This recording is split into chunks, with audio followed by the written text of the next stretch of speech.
kind of explain what does it mean for someone from doing binary options trading to cross over to Forex. So I think a lot of the people who trade binary have this idea that, what's good about binary is we have to decide how big of a trade we want to, how much of a risk we want to put on a trade. And, like, when you come to Forex, then you start to think, oh, I can't do that anymore. So I don't really know how to plan my profit targets and all that. So what can we do? Okay, there's actually a very simple way that you can determine how much to put on a trade, and there's actually a site called my FX Book. So, for example, a while ago I was doing a webinar to show my members how to do this with like a percentage. So like sometimes, very often, you just key in like percent. I want to risk 1% of my account per trade. So the account is at 5008.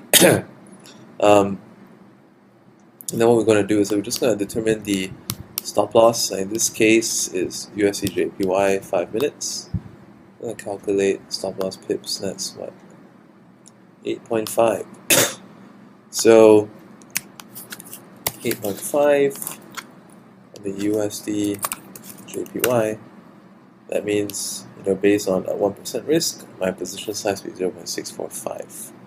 And then if I could also do it with money, let's say if I wanted to risk like around $50, or I want to risk like $20 in a trade, calculate that. So this is going to be the same as you doing binary trades with your $10 per trade, $20 per trade, $5 per trade, and then you can gauge. But what's different though is that in Forex, there are things known as swap, spread, commission, and it can be quite unnerving. Okay, like this one right here, these are all on a variable spread account. Variable spread, you may see like a higher spread amount to pay.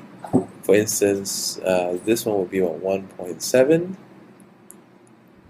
in terms of pips per, but like is that good? Is that bad?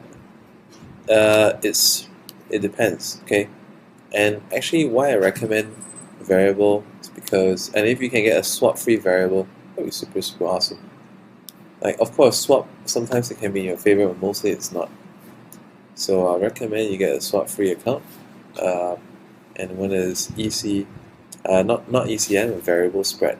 A lot of people go for ECN accounts, but the problem with ECN accounts is that, don't forget, you pay commission to get in and out of the trade, and sometimes you pay, depending on the broker, like sometimes it's going to be half a pip to get in, half a pip to get out, sometimes 1 pip to get in, 1 pip to get out. So are you really saving money?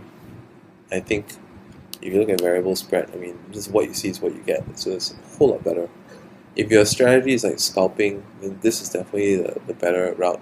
A lot of people didn't realize that. I didn't realize that until late, because I ever ran an EA on like a ECN account, and I was wondering, hey, why is the result so bad? And then I ran it on a variable account where where I preset it's going to go for like X amount of pips, and then it did so much better on the variable than the ECN. So that's why I started to think, actually the variable is the way to go. It's a little known thing, and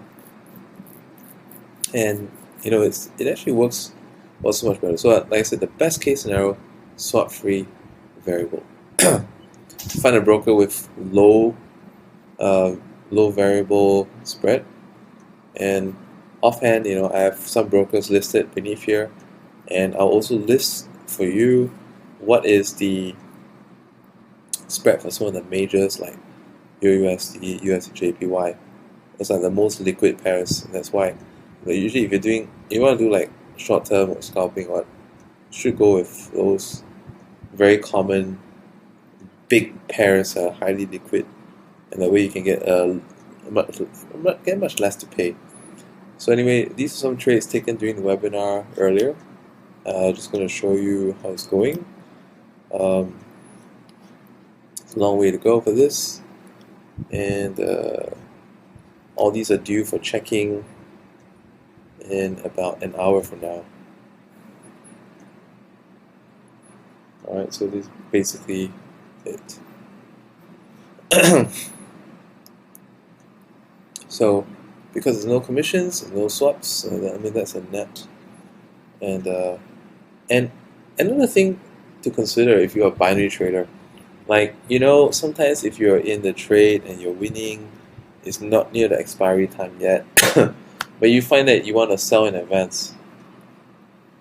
And when you sell in advance, maybe the binary broker will say that, okay, if you sell this in advance right now, we're only going to pay you like 12% profit, we're going to pay you 50% profit, we're going to pay you 30% profit. So if you look at what's happening right now, we have about $150 of risk on the table, and if I sold everything now, this would be like a 30% risk, sorry, 30% return, which is not bad.